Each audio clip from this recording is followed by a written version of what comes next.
You should have never recruited my brother. All I have to say is wow. These AI videos are getting out of hand. But anyways, let's get into today's video. Duke basketball is supposed to be inevitable.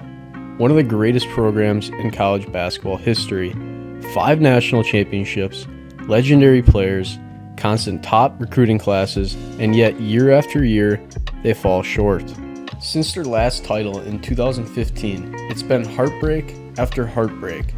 Blown leads, Elite Eight exits, Final Four collapses. What's actually going on? Because this isn't random anymore, this is a pattern. Let's start with the biggest factor, and that's expectations. Duke isn't just good, they are almost always elite. Almost every year Duke enters March with Final Four or championship expectations. But here's the reality. Only one of the last 10 overall number 1 seeds have won the national title. So right away Duke is playing a losing game. Anything short of a championship feels like a failure. That brings us to the post-2015 drought. Duke's last championship came in 2015. Since then, let's run through the shortcomings. 2016, 4 seed, Sweet 16 loss. 2017, 2 seed, second round exit. 2018, 2 seed, Elite 8 loss. 2019, 1 seed, Elite 8 loss. 2022, 2 seed, Final Four loss. 2025, 1 seed, Final Four collapse. And 2026, overall number 1 seed and Elite 8 collapse. That's multiple number 1 or 2 seeds and 0 championships.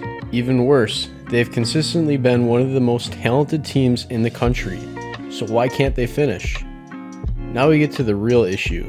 Duke doesn't just lose, they collapse. Let's talk about the 2026 tournament loss to UConn.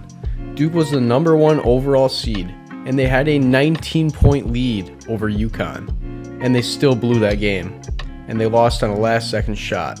Duke became one of the only number 1 seeds ever to lose after leading big in the second half of the game.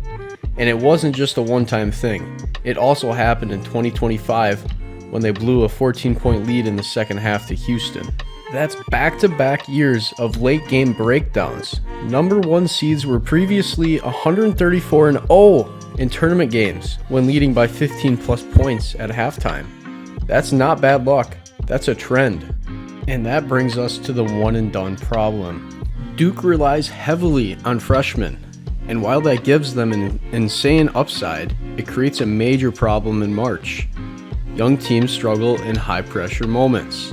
In 2026, Duke's roster was loaded, but still inexperienced. Just take a look at Duke's starting lineup for the 2026 season. Caden Boozer, freshman. Cameron Boozer, freshman. Malik Brown, senior. Dame Sarr, freshman. Isaiah Evans, sophomore.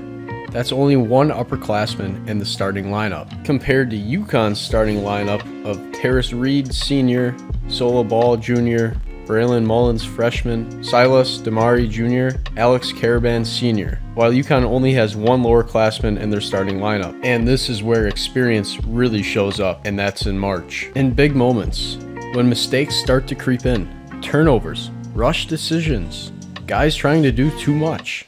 Duke fell into this trap late in the game versus UConn. Meanwhile, UConn stayed calm, cool, and collected. Even though they shot a terrible 21.7% from the three-point line, they never panicked. When you have experienced players like Alex Caravan, trusting the moment, trusting his team, and most importantly, trusting his freshman teammate, he didn't hesitate. He made the read and kicked it out to Braylon Mullins, who stepped up and knocked down the game-winning 3. That's poise, that's confidence, and that's the kind of composure that wins you games in March. Duke's not a bad team. They usually just lose to elite competition.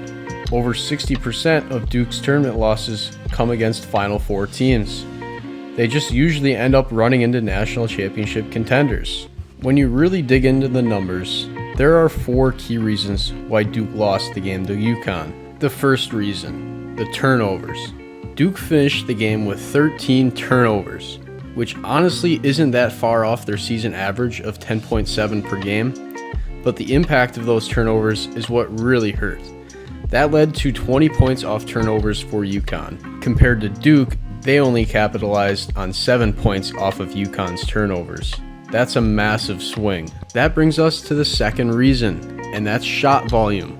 Duke only attempted 48 field goals while UConn got up 64. That's a difference of 16 extra shots, which is a huge difference in a game like this. And that leads us to the bigger picture. Even though Duke was more efficient and they shot a better percentage from the field and from the three-point line, it didn't matter. UConn simply created more opportunities to score by taking care of the ball and generating extra possessions. At the end of the day, this game wasn't about shooting efficiency. It was about possession control.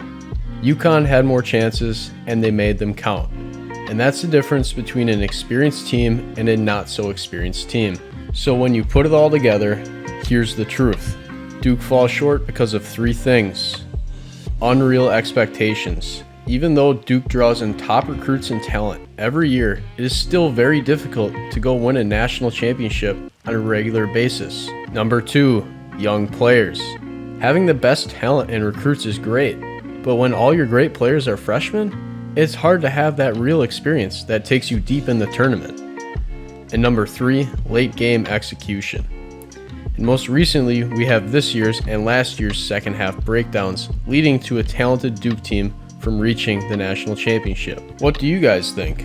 Will Duke win the national championship next year? Let me know in the comments.